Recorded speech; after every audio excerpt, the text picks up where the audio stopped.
Buongiorno, ben Buongiorno, arrivata grazie. in SARP. Io sono Salvalaggio Giovanni, il presidente, diciamo, della SARP.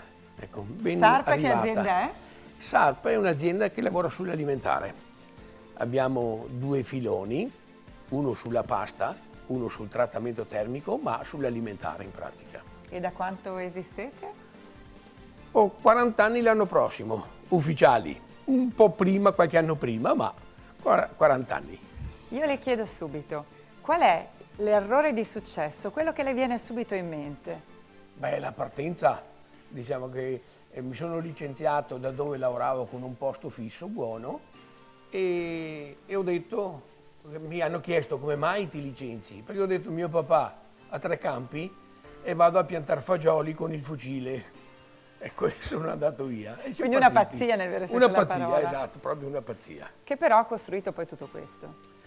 Sì, diciamo che pian pianino, dalle piccole cose, adesso stiamo lavorando anche con multinazionali in pratica, ecco.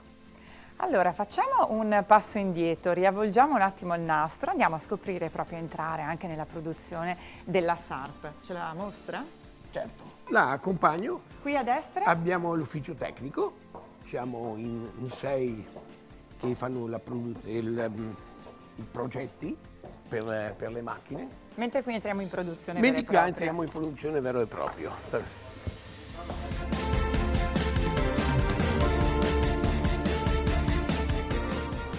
Quindi qui siamo nel cuore pulsante dell'azienda. Esatto, qua siamo nel cuore pulsante dell'azienda.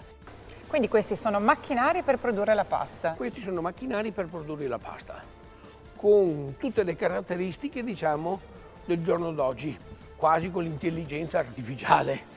Queste sono le nuove macchine, siete partiti magari da qualcosa di base? Sì, siamo partiti non avendo soldi, come le volevo dire, non avendo soldi, dovendo ancora pagare la casa dove abitiamo, e siamo partiti con le macchine piccoline, presette piccoline, per i ristoranti.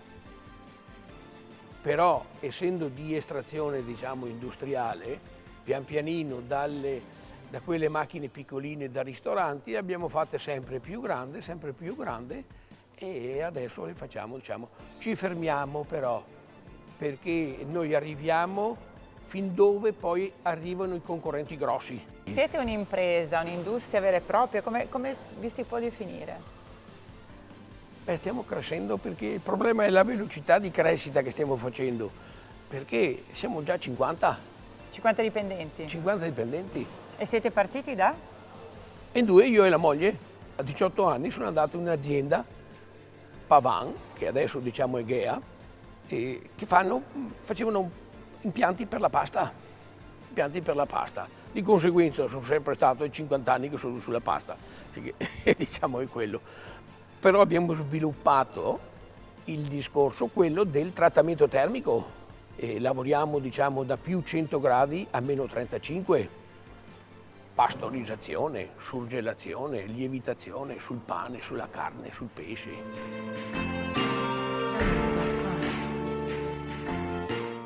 Penso, tutto sommato, che abbiamo fatto la più grande linea al mondo per il trattamento dei doipack. Che sarebbero quelle confezioni piccoline con il tappo.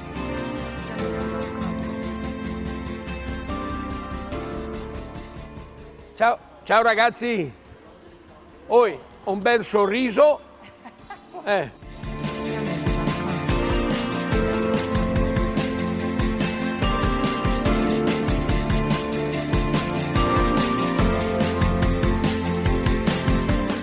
c'è sia il futuro che il passato.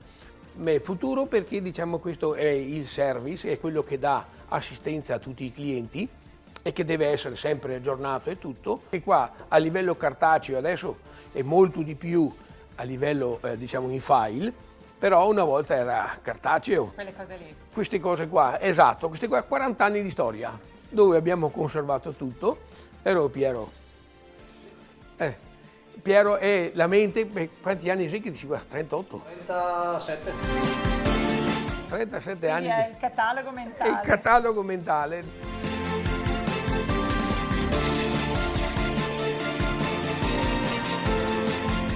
dove siamo? Allora qua siamo su un laboratorio e la parte centrale è perché lavoriamo il 90% a marchio per altri pastifici, per altri diciamo, mentre sul lato di qua è il nostro diciamo, marchio.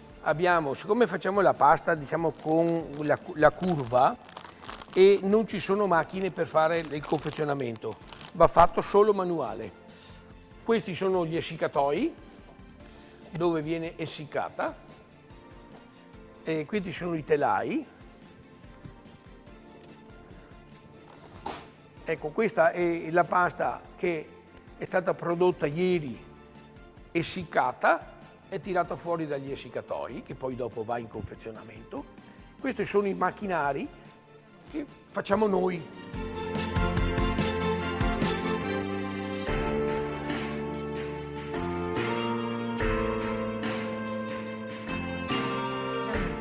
Allora, siamo nel suo studio, quindi da dove poi parte tutto. Dove partono le idee. Esatto. Giuste, buone E anche quelle sbagliate. e anche quelle sbagliate, esatto. Perché in queste interviste imperfette vogliamo proprio anche entrare in quelli che sono stati gli errori, gli sbagli, le imperfezioni che poi hanno fatto crescere l'attività.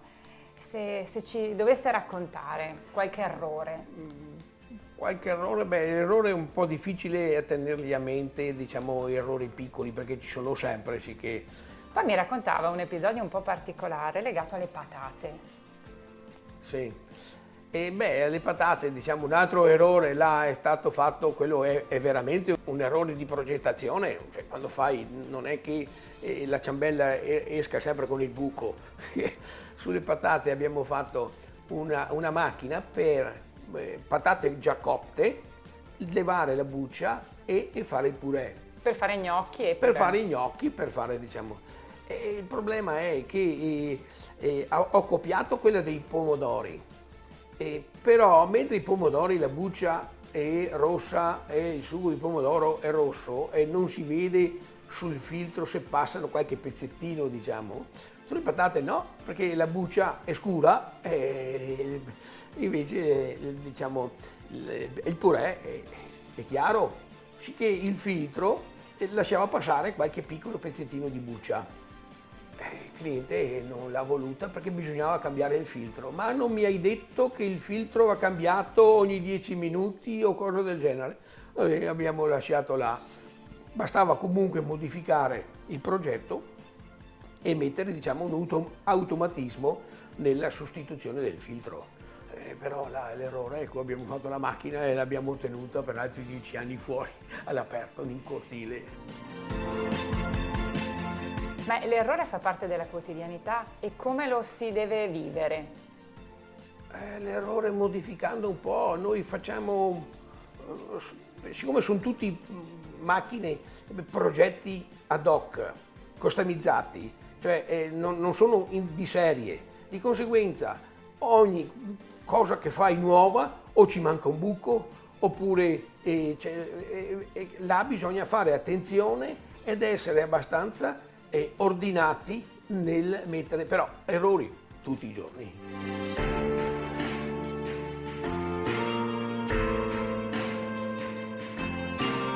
E a che cifra è arrivata di fatturato? Credo che quest'anno siamo sui 13 milioni. Partendo da?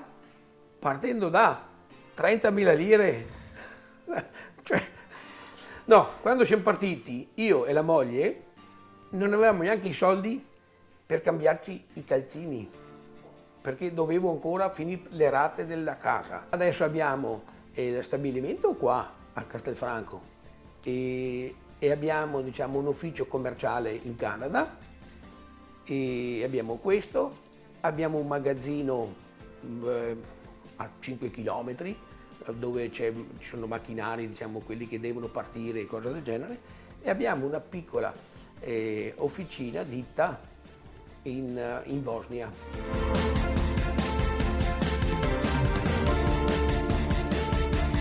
Diciamo l'errore è uno sprono, perché diciamo, quando fai gli errori capisci e dici no, ma non mi posso fermare qua, dobbiamo superare l'errore.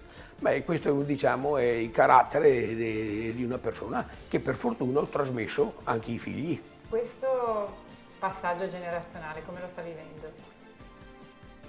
Diciamo che rispetto a tanti altri io lo sto vivendo tranquillamente, perché li ho visti crescere e pian piano si stanno facendo spazio, sì che li controllo, ma li lascio anche andare. Ed è venuto il momento che devono volare da soli.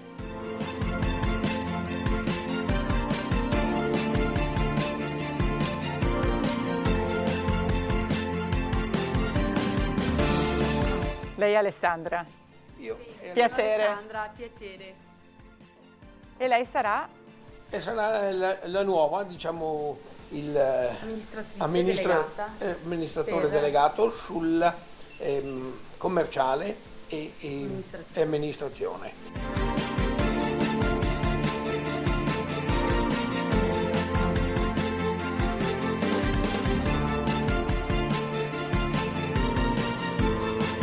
Alessandra, passaggio generazionale fatto e quindi tu e tuo fratello gestirete con il papà comunque Sì, l'azienda sì, che sì. è tipicamente un'azienda familiare veneta. Sì, esatto, con tutti i valori che portiamo in questa azienda. Quindi, Tu da quando è che sei dentro in azienda? praticamente da sempre. Credo che ho cominciato quando avevo 8 anni e poi non ne sono più uscita. Tu vivi in Canada, Sì, vivo in Canada. una scelta di campo? Una scelta di campo per poter sviluppare anche la parte di mercati del Nord America e per riuscire ad avere un profilo internazionale su tutti i punti di vista. Tu sei una donna, sei anche una mamma, mi hai detto, Sì, di 3 figli. di 3 figli. Non posso non chiederti come si conciliano tutte le cose. È difficile, veramente difficilissimo. A volte la famiglia passa in secondo piano, a volte la si deve mettere in primo.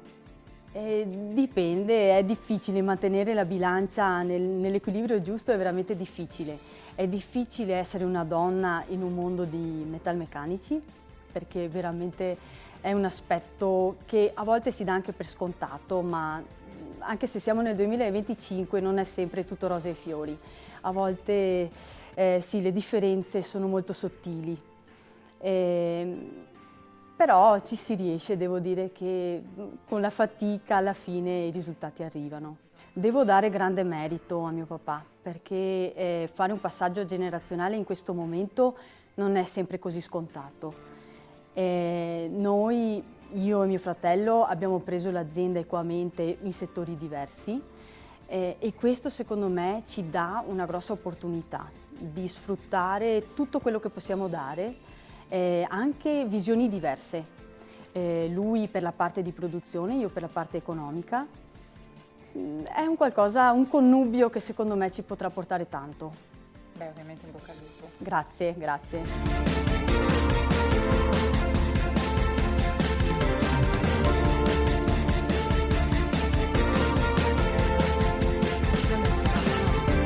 Le chiedo un ultimo sforzo. Questa è una lavagnetta, questo è un piccolo gesso. Io le chiedo di sintetizzare questa nostra intervista che parte dagli errori e le imperfezioni relativa a SARP. A lei il gessetto? Curiosità. Benissimo.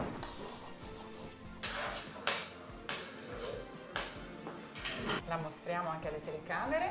Perché è importantissima, perché se sei curioso vedi le novità, le fai il giorno dopo, provi a farle, magari sbagliando, ma le provi a fare, cioè non sei fermo. È essenziale essere curiosi.